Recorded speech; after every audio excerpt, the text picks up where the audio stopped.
Hey, thanks for joining me. Savage Dragon issue 12. Enter She-Dragon, which is not as bad as it could sound. Like, you get a hero and then there's just a girl version of it.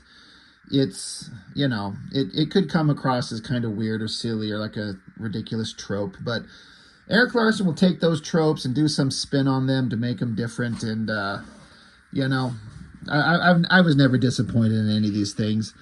So, big, tall, strong, green-haired, blonde babe beat the shit out of some guy here. Looks like Super Patriot, I think it is.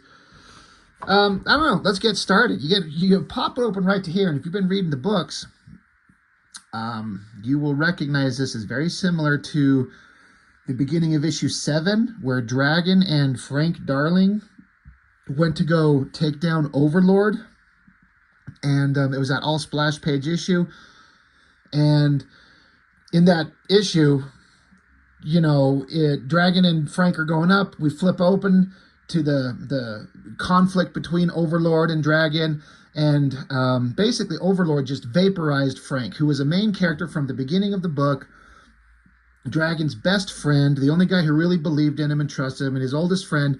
He got vaporized to dirt, just to dust. And it was established already also that Dragon pulled a trick, and he got with his alien space buddy, Vanguard. God, I was going to say I couldn't remember it again. I can never remember Vanguard's name, but Vanguard had access to this like an android robot thing that could control itself on a molecular level, so it could make itself look like anything. And that was who actually went with Dragon up to face Overlord. So they didn't actually put Frank in danger, but it also gave the illusion that if Overlord vaporized Frank, Frank was considered dead and therefore out of trouble, because the vicious circle was, the organization that Overlord runs. They were blackmailing Frank and knew all about his family, his wife, everything about him. And so making Frank appear to be dead would get him off Overlord's radar. That was the part of the whole idea. So now it says here that, the Morphling is the name of that like android thing taken from Vanguard. It can reform itself. They've established that those things are extremely hard to kill. It can reform itself from dust, really. And it was last programmed to go arrest Overlord. So it reformed itself as Frank, going back up to arrest him again. Flip it open. There's Overlord. He's like, what the fuck? Boom, vaporized him. Another great shot of like blowing it to dust. Overlord says, "Be gone, filthy apparition, be gone." Overlord commands it. He's standing there, pile of dust. And Overlord's like, something is very wrong here. I thought that Eric Larson's inking and then the coloring on this to give it this metallic look, it's something very different about it that I've never seen before, but I like it. I don't know, there's something about it that just works for me. I like that a lot. So again, we're setting up. There was setup that happened already and some payoff, and now the setup is continuing. What happens once Overlord knows that Frank is not dead? So now we cut back to a scene that kind of leads you into a, like, what the hell kind of thing is going on. It's a couple of different cops that work with Dragon at the police station, and they're saying weird things. Now, everything they're saying is in quotation marks. And, this guy's like, abominations like you have no place like this on a police force. This guy's saying, my son Joey thinks you're the greatest. His birthday's coming up. Would you come visit? The girl's saying, you were probably bitten by a radioactive lizard or something. It's the only possible explanation I can think of. This guy's, Dragon, darling, you're hurting me.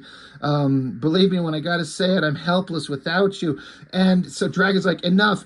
Basically what it is all the cops are reading all the fan mail that Savage Dragon gets, reading it out loud. It's just torture to Dragon. He's like, stop it. This is so terrible. He's like, you think I got a lot of crackpot mail before the Jerry Rivers show has really opened up the floodgates. There ought to be a law. So he was like, his story was put on TV, so now he's getting a bunch of fan mail. So that's funny. That's something that would happen in real life.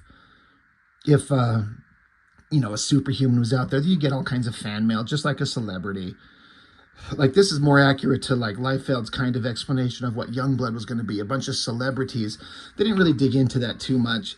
But, you know, Dragon's like, I've got all this paperwork to do, and I'd rather do all this bullshit paperwork than deal with all these fan letters. So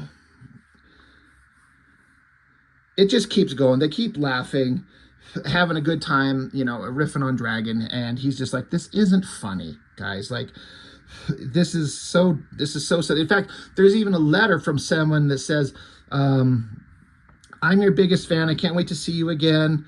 I've been hearing voices, but the doctor says I'm cured. I'm ditching all my old friends. I want to be your partner.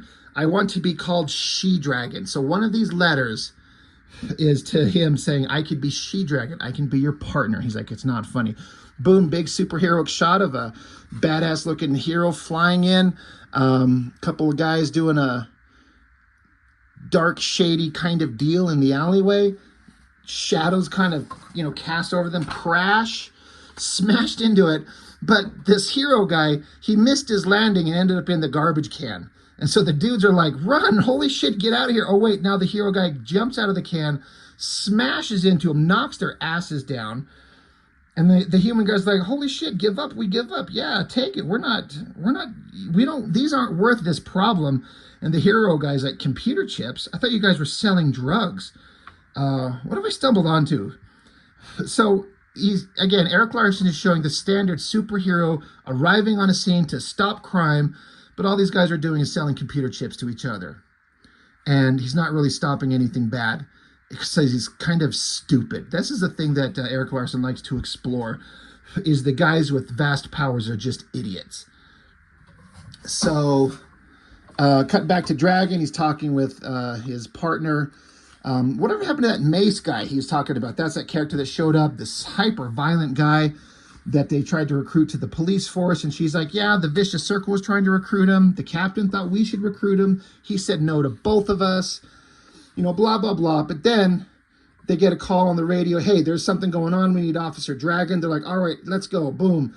This is kind of a, like, it conveys everything you need to know. There's this silly little curve of, it's like that Rob Liefeld, like, random curve in a panel to hide feet, but Larson's got this kind of silly looking little car just ramping off it. It's not a great drawing, but it conveys exactly what you need to know. So then it cuts to some villainous guy, dead body in the background with blood on the, you know, the ground there. Interesting look, weird eye placement in this like line down the middle of his face. It makes you wonder what the hell that is. So he's speaking, says, authorities have been alerted, my friend. They'll be here soon. No need for confrontation. We got what we came for. Let's go. And these octopus tentacles reach down and just pick him up and take him out. So that's kind of creepy. I love it.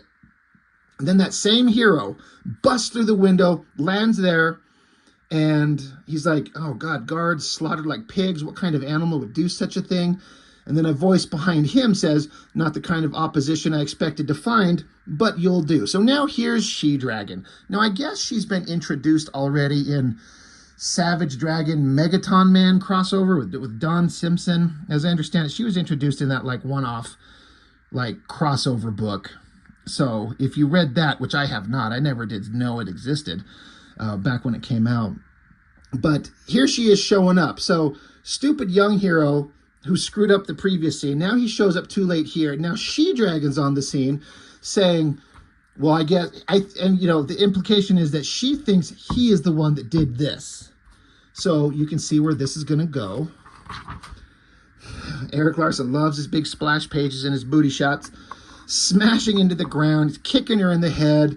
She's socking him back, really powerful. They're having some kind of like ridiculous kind of banter back and forth that's kind of not that, like, it's intentionally kind of silly, but we're going to have a big action scene between these two unknowns. They keep going, they keep beating the shit out of each other, and then Dragon's just right here. And Dragon's like, who are these fools? And the girl cop's saying, does Super Patriot know you're wearing his old pajamas? And this is kind of continuing a theme that I've always liked in Dragon, where he's like the everyman, like the regular human guy with, his head on straight. Like he knows what he's doing. And he's so sick of, one, villains indiscriminately slaughtering people, but also these heroic characters mindlessly fighting, always in battle for nothing, causing damage and not just stopping and thinking. And he's just referring to these guys as idiots and fools. Like, that's one of my favorite things about Dragon. He just doesn't want to put up with the shit of all these idiots. Before we continue, the Dragon, Kid Death, and Fluffy, pinup by Quesada and Palmiotti. Big double page spread. That's a pretty awesome shot of Dragon. Joe Quesada gets the proportions correctly. I mean, Larson exaggerates the Dragon's upper body, like just right here on the previous page. Massive upper body, chest, and arms, and kind of skinny, humanish sized legs. It's just an exaggeration to demonstrate his power. But that's what he has to be drawn like to feel on model. And that's what's going on there. He even got the fin right. I know that Quesada had this Kid Death and Fluffy, some kind of monster demon thing, and then this kid with the sucker that says start sucking, and I never thought that was funny or cute, but whatever. So, pretty awesome.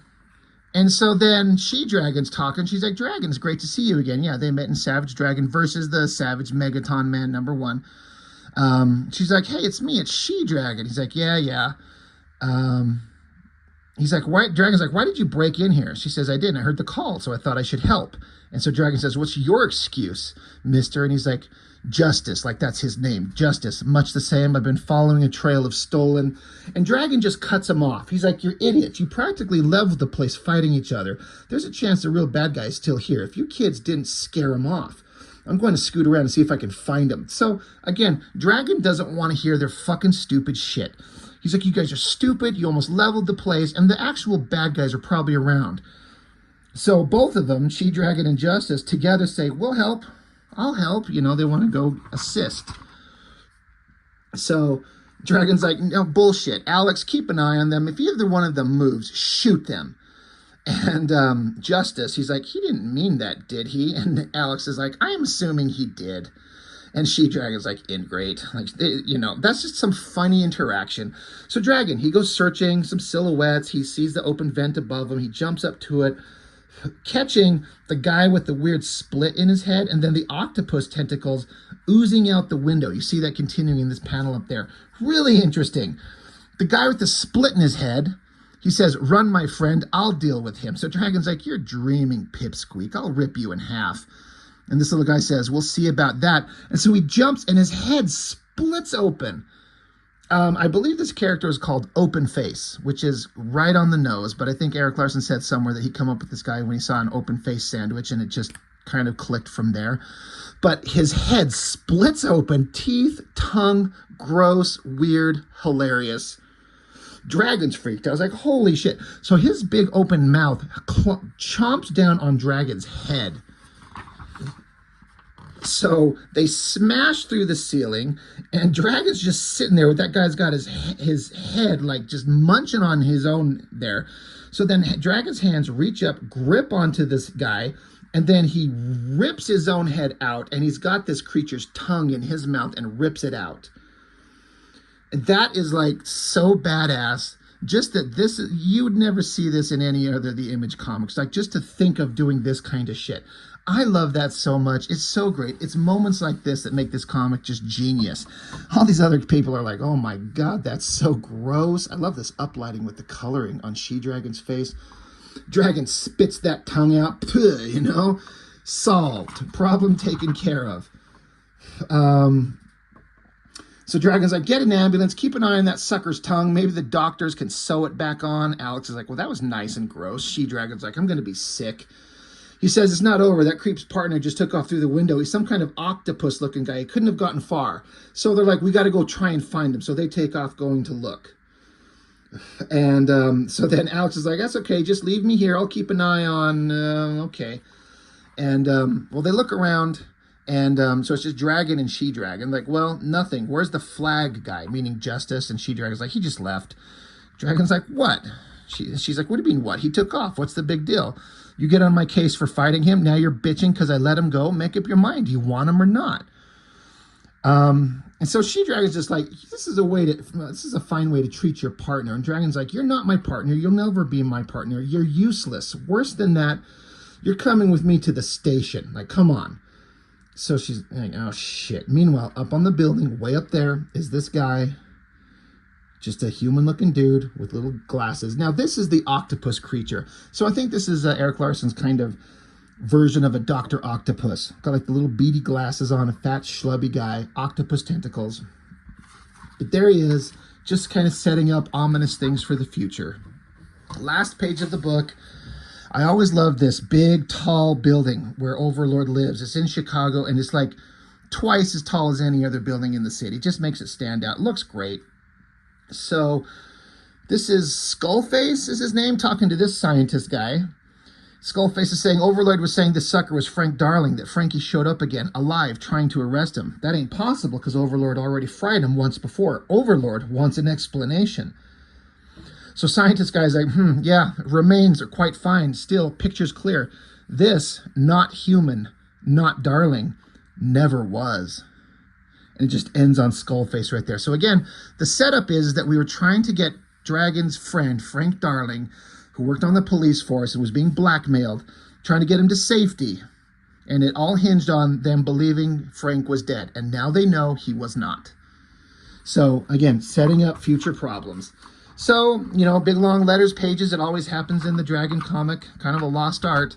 So yeah, that's it. Dragon number 12. She enters She-Dragon. Just another fun adventure. Crazy violence, shocking stuff. New characters introduced. Old plot lines being turned into new plot lines. Eric Larson just knows what he's doing. And I dig it a lot. So that's it. Savage Dragon number 12. She-Dragon. And she'll stay in the book for forever. It's good stuff. I appreciate it. I love it. I hope you do too. That's all I've got for now. Thanks for watching. See you next time.